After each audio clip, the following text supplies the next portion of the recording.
मुळात हिला इथे आणायलाच नको होतं। आता काय सगळे उद्योग सोडून हिच्यावर लक्ष ठेवायचं का आम्ही सगळ्यांनी? ही कोणाचा बळी घेते ते? हंस, माझ्याशी तुम्ही असं का वागता? मी काय केलंय?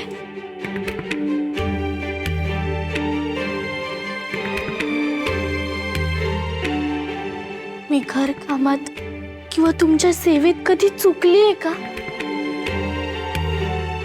हो सांगाल ती कामं मी केली, चूक नसली तरी शिक्षा भोगली। हो नरपशु, अग्निवर्षा अशा संकटात रात्र रात्र बाहेर उभी राहिली, कधीच कशाला नकार दिला नाही। मला फसवून कुलदेवीच्या नावाखाली चिंगरोबाच्या पूजेचा घाट घातला। मी रात्रभर जागून सगळ्या गावासाठी पुरणपोळ्या केल्या। सासूबाई, हो मी कीर्तनकार वडिलांची मुलगी, मी जर खरंच चिटकी नसते तर मी प्रामाणिक सेवा केली असती का?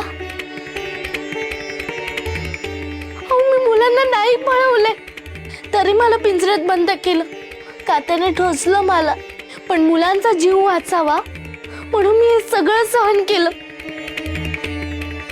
याआधी मी जलसमाधी, अग्निशुद्धी अशा कसोट्या दिल्यात,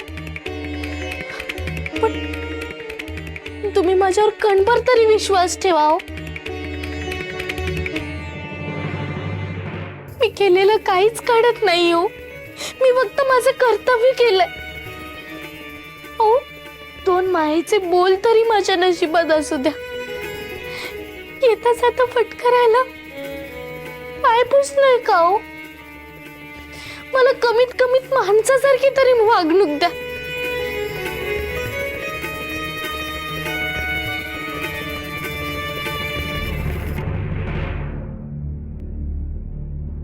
सखू, चुकीच्या ठिकाणी अपेक्षा ठेवू नकोस तू।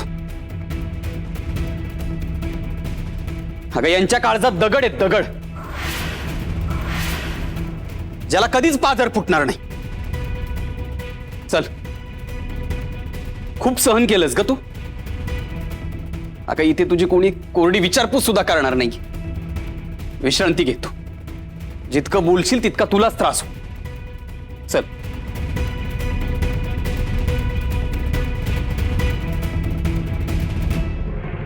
अगं यांच्या काळजात दगड आहेत, दगड, अगं यांच्या काळजात दगड आहेत, दगड, ज्याला कधीच पाझर फुटणार नाही, ज्याला कधीच पाझर फुटणार नाही। जा जा जा, आमच्या काळजात दगडच आहे।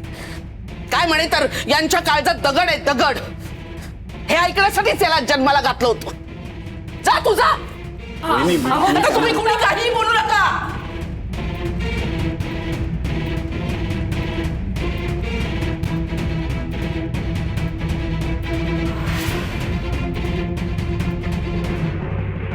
का रे विठुरा, खा, मला कोणी समजून खा घेत नाही।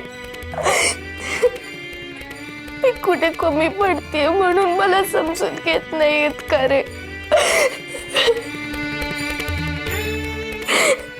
आता मामांची असायला हवी होते, त्यांनी मला नक्की समजून घेतलं असतं।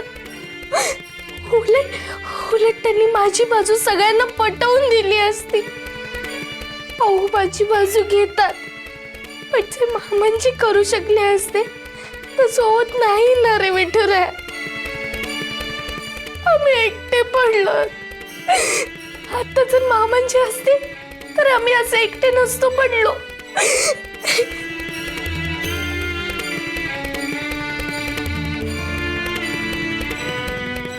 सखू, अजिबात एकटं वाटून घेऊ नकोस। संतांच्या तुलनेत आपले कष्ट काहीच नाहीयेत। ज्ञानोबा काय, तुकोबा काय, चोखोबा काय, कुठल्या कुठल्या संघर्षातून गेलेत ठाऊक आहे ना? चोखोबा म्हणतात, उस डोंगा परी रस नव्हे डोंगा, काय भुललासी वरलिया रंगा।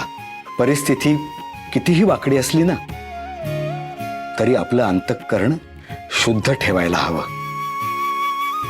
लोक तुला वाईट म्हणतील, जग तुला दोषी ठरवेल, पण विठुरायाला सगळं ठाऊक असतं.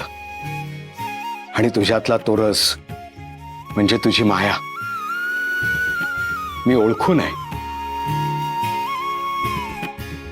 म्हणजे हे तुम्ही खरंच म्हणताय की मला बरं वाटावं म्हणून म्हणताय? अजिबात नाही. माझा तुझ्यावरती विश्वास आहे आणि म्हणूनच एक महत्वाचं बाळ मी तुझ्याकडे सोपवणार आहे.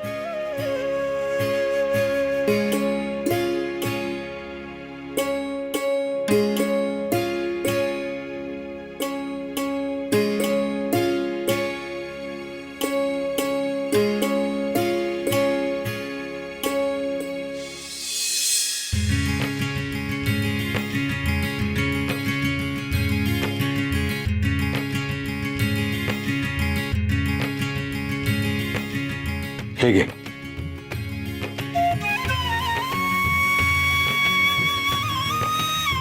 हे काय मामांजी? सखू, हा माझा विश्वास आहे आणि तो आज मी तुझ्या स्वाधीन करतोय. यात काय आहे आत्ता विचारू नकोस. जेव्हा या कुटुंबावर खूप वाईट परिस्थिती येईल, जेव्हा तुला वाटेल की आता आपण काहीच करू शकत नाही, तुझे सगळे मार्ग बंद झालेत, तेव्हा हे उघड. तुला तुझा मार्ग नक्की सापडेल.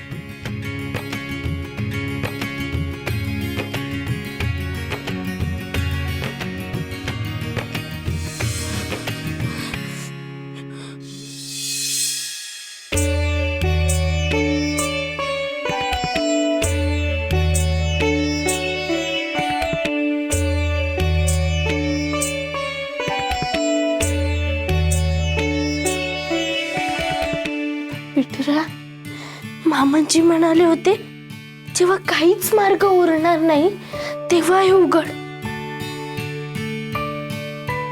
आज तीच वेळ आली आहे का?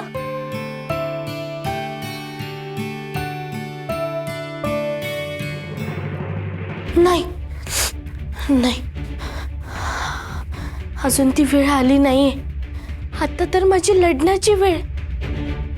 मामांजी प्रत्यक्षात माझ्या जवळ नसले तरी काय झालं, त्यांचा आशीर्वाद आणि त्यांचं शिकवण माझ्या सोबत आहे ना. शिवाय शिवाय आहो पण माझ्या सोबत आहेत.